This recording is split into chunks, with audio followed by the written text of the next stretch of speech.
Então hoje eu estou aqui pregando a palavra original. Eu estou em desacordo. Eu não concordo com a Igreja Católica, Protestante, Pentecostais, Deuteropentecostais, Neopentecostais. Eu não concordo nem com os tabernáculos, que dizem pregar a mensagem de William Branham. Eu não concordo com essa doutrina dos pentecostais que dizem que quando falam em língua estranha, que isso aí é o sinal, a evidência, a prova que alguém tem Ruach HaKodesh. Não, 1 Coríntios 14, 27, Paulo diz que na congregação é para falar 2 em língua estranha, quando muito 3, e haja intérprete. Não havendo intérprete, esteja calado na congregação. Como que evidência, prova de ter o Espírito Santo, se os pregadores, você vê Júnior Trovão, esses pregadores aí são os primeiros a fazer a desordem, mandar todo mundo falar em línguas estranhas, e nem interpretação tem. E cada língua estranha, mesmo do Júnior Trovão, Takayama, Gesiel Gomes, e qualquer pregador que se diz pentecostal, pode ter uma dessas 3 fontes, pode ser uma das 3 fontes, pode ser de Deus, pode ser da carne, mecânica, e pode ser do diabo.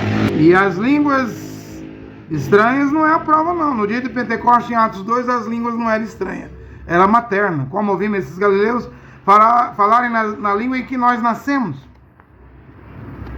E se vais pela Bíblia, não pode ser mais de 2 ou 3 falando em língua num culto. Tem que ter intérprete. Se não tiver intérprete das línguas estranhas, esteja calado. O profeta maior é Ruach HaKodesh, o Espírito Santo. É a Bíblia, é a palavra de Deus. É por isso que eu estou em desacordo com os pentecostais. Eu estou em desacordo com mulheres que se dizem pregadoras, pastoras, bispas. 1 Timóteo 2,9 me põe em desacordo com elas. Não permito que a mulher ensine o uso de autoridade sobre o varão, mas que esteja em silêncio, porque primeiro foi formado Adão e depois Eva, e Adão não caiu em transgressão, mas a mulher caiu em transgressão. O que aconteceu? Levou o mundo a perder. E 1 Coríntios 14, 34 a 38, não dê a palavra à mulher nas congregações, que elas estejam sujeitas, submissas, conforme ordena a lei. Gênesis 3, 16, 17. Teu marido te dominará, mulher. Isso é um mandamento para todas as mulheres. Porque Paulo mandou as mulheres respeitar os maridos, serem obedientes aos maridos, submissas aos maridos. Sejam sujeitos aos seus maridos. Se quer aprender alguma coisa, Coríntios 14, versículo 34 a 38. Interroguem em casa os seus maridos, porque é imoral, indecente, vergonhoso que a mulher fala na congregação. É a menstruação dela, já empata ela de ser pregadora aí. 1 Kefa, você chama Pedro? 1 Kefa 3:1 diz que a mulher tem que ganhar o marido incrédulo sem palavras, sem pregação. Então a forma da mulher ganhar é com testemunho. É praticando a palavra, não abrindo a boca e sendo uma tagarela em cima de púlpito com microfone. Mas a mulher samaritana pregou. Aonde, mulher? Ela foi um convite. Venha ver um homem que falou tudo sobre minha vida, ele é o Mashiach, vem ouvi-lo. Lá em Samaria, ela levou a cidade de Samaria a ouvir Yehoshua Mashiach. Ela não foi a pregadora lá, não.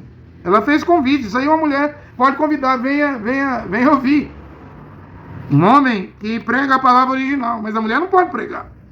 Eu estou em desacordo com mulher pastora, pregadora, diaconisa, presbítera, bispa, apóstola, seja lá o que for. Elas não podem pregar. Estou em desacordo com quem paga dízimo. Hebreus 7,5, Paulo diz que só os levitas da tribo de Levi podem instituir e receber dízimo. Nem Paulo podia tocar em dízimo. Ele era da tribo de Benjamim. Filipenses 3,5. E quem é esses pregador baiano, paulista, carioca, potiguar, gaúcho, matogrossense, ricos de dízimo? Sendo que Paulo nunca mandou pagar dízimo. Foi a igreja romana no concílio de Macon, o segundo concílio lá, no ano 583, que instituiu o dízimo, coisa que pertencia à Torá de Moisés. E agora as igrejas evangélicas herdaram, porque doutrina que faz o povo meter a mão no bolso, eles implantam, não? Eu estava no Cacu, o Cacu mandava pagar os dízimos atrasados e mandou pagar até o quinto. Usou uma escritura lá em Levítico, não? Que quem devia dízimo deveria restituir e ainda pagar o quinto. Por exemplo, para dinheiro, doutrina que envolve dinheiro, arrecadação, Esses falsos profetas, falsos apóstolos, falsos pastores, líderes religiosos são bons de instalar, instituir, estabelecer nas igrejas, mas não pode. O Paulo nunca mandou os homens e mulheres das nações pagar dízimo. Eles estão em desacordo com o batismo em água das igrejas. Eles batizam em nome de Jesus Cristo, ou na Trindade, Pai, Filho e Espírito Santo. Eles estão em desacordo porque em Atos dos Apóstolos 26:14 diz que Mashiach Yoshua falou com Saulo, Shaul, no caminho de Damasco, lá na Síria. Damasco é a capital da Síria, em uma língua hebraica, em um idioma hebraico. Eu sou Yehoshua, a quem tu está a perseguir, Saulo, Shaul. Então, o batismo correto é com nome em hebraico, porque o nome não muda, não pode transliterar, modificar o nome. O nome que a pessoa recebe no país, esse mesmo nome, se ele mudar de país, de nação, de cidade, ele vai manter o mesmo nome. O nome não muda, gente. Eu estou em desacordo com as igrejas, a doutrina, credo, estatuto, RI, regulamento interno, normas de igreja. As pessoas cometem adultério. Eles dizem lá, se uma mulher cometer adultério ou abandonar o lar, o homem pode casar de novo, uma segunda vez. Eu não concordo. Marcos capítulo 10, versículo 11 e 12, Mashiach Yoshua diz, se o marido mandar a mulher embora e casar com outra, olha, o segundo casamento, comete adultério contra a primeira esposa. O 12 diz, se a mulher mandar o marido embora e casar com outro homem, comete adultério contra o seu marido. Então não tem segundo casamento. Eu estou em desacordo com as igrejas que dizem que uma mulher pode ter sido de 20 homens aí, perdeu a virgindade no mundão, ao entrar no templo religioso e batizar numa igreja adventista, Assembleia de Deus, Universal, Mundial. O homem também pode ter tido 30 mulheres. Eles dizem que elas eram e eles eram, e aí eles podem casar. Eu discordo. Casamento, santo matrimônio é mulher virgem e homem puro que nunca fez sexo com mulher nenhuma. Lê Atos dos Apóstolos 15 e 29, e Rosh HaKodesh concordou com esses 4 pontos. Nunca comer carne de animal morto sufocado, sangue, comida oferecida aos ídolos, e abster das uniões ilegítimas, das relações sexuais ilegítimas. Aí é o que Paulo falou em 1 Coríntios 6, foge da prostituição. Se um homem se junta com uma meretriz, os dois serão uma só carne. E Paulo diz, você não pode pegar os membros do seu corpo, irmão, e oferecer para a imoralidade sexual. Se a mulher perdeu a virgindade, ela não pode ter santo matrimônio, casamento. E da mesma maneira o homem, se ele quer casar, guarda a pureza, nunca faça sexo com mulher nenhuma, se guarde para o matrimônio, para o casamento. Se a mulher quer casar, guarde a virgindade. Se perdeu, perdeu para sempre, e perdeu também o direito de ter um santo matrimônio. Não é o que eu estou pregando hoje, ninguém quer tomar posição? Se você não descasar, você vai morrer como adúltero. E adúltera, fornicário, não terão parte no reino de Deus e na cidade santa. Eu estou em desacordo com as igrejas. As mulheres dizem, os pastores, não precisa usar túnica, não precisa usar véu, não precisa a mulher lavar os pés em casa, e tudo isso está na Bíblia. A túnica está na Bíblia. Não leve 2 túnicas na viagem.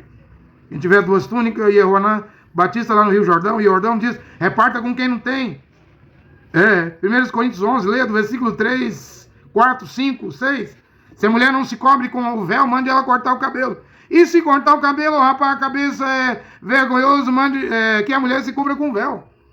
E 1 Timóteo 5, versículo 8 e 10 diz, nunca seja escrita viúva na congregação com menos de 60 anos, mulher de um só marido, e se criou bem os filhos, se lavou os pés dos santos, os varões, os kadosh, como Abigail, que vai virar a viúva, que virou esposa do rei Davi. Leia 1 Samuel 23, 25, ela lava os pés dos servos de Davi. Eu, servo do rei Davi, lavarei os pés dos servos de Davi. E vemos o lava-pés aqui em 1 Timóteo 5,8, porque Mashiach disse em Yehoanã, você te fala João, capítulo 13, se eu vos lavei os pés, vós deveis lavar os pés uns dos outros. Mas Paulo não estava lá na ceia, na Santa Ceia de Yehoanã, que você fala João, capítulo 13. E é por isso que em 1 Coríntios, capítulo 11, a partir do 16, quando Paulo fala do cálice e do pão, Paulo não fala de lava-pés, não. Ele vai colocar o lava-pés na hospitalidade. E quem vai fazer isso é a mulher casada, né? Mas as igrejas ensinam que não precisa usar túnica, não precisa usar véu, e a mulher não precisa lavar os pés, e eu estou em desacordo com as igrejas.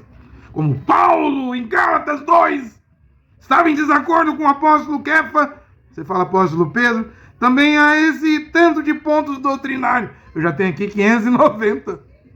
E tudo é fundamental, é importante para a salvação.